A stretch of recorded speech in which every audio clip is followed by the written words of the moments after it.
నమస్తే. నేను మీ బిఎస్ఆర్. రాష్ట్ర ముఖ్యమంత్రి వర్యులు నారా చంద్రబాబు నాయుడు సూపర్ 6లో భాగంగా ఇచ్చినటువంటి హామీల్లో తల్లికి వందనం కార్యక్రమానికి బడ్జెట్లో నిధుల కేటాయింపు మీద ప్రస్తుతం విమర్శలు వస్తున్న విషయం మీ అందరికీ తెలిసిందే. చంద్రబాబు నాయుడు ఏ వాగ్దానం చేసినా, ఏ హామీ ఇచ్చినా ఎప్పుడు ఎలా చేస్తారనే దాని మీద మాత్రం ఎప్పుడు స్పష్టత ఉండదు అని చాలామంది చెప్పుకుంటూ ఉంటారు. అది ప్రత్యక్షంగా ఈ మధ్య కనబడుతూనే ఉంది. తల్లికి వందనం కార్యక్రమానికి బడ్జెట్లో కేటాయింపుల మీద పెద్ద ఎత్తున విమర్శలు వచ్చాయి.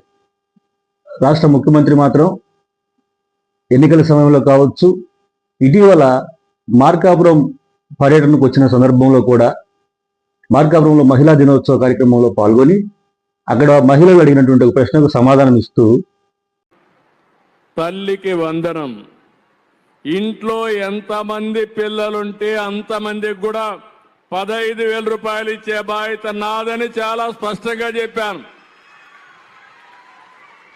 ఒకరికి కాదు, ఇద్దరికి కాదు, ముగ్గురికి కాదు, 5 మంది ఉంటే కూడా 60,000 రూపాయలు ఇస్తాను. ఎంతమంది పిల్లలు ఉంటే అంతమందికి నేను తల్లికి వందనం ఇస్తాను అని చెప్పానని గట్టిగా చెప్పిన విషయం మనకు కనబడతా ఉంది. అయితే ఎలా ఇస్తారనే దాని మీద మాత్రం స్పష్టత లేదు. ఎందుకంటే అధికారిక లెక్కల ప్రకారం ప్రస్తుతం రాష్ట్రంలో 87 లక్షల పైచిలుకు విద్యార్థులు 12వ తరగతిలోకి చదువుతున్న పిల్లలు ఉన్నారు. వారందరికీ 15,000 రూపాయల చొప్పున ఇవ్వాలంటే దాదాపు 13,112 కోట్ల రూపాయలకు పైగా అవసరమవుతుందని చెప్పని అంచనా వేస్తా ఉన్నారు.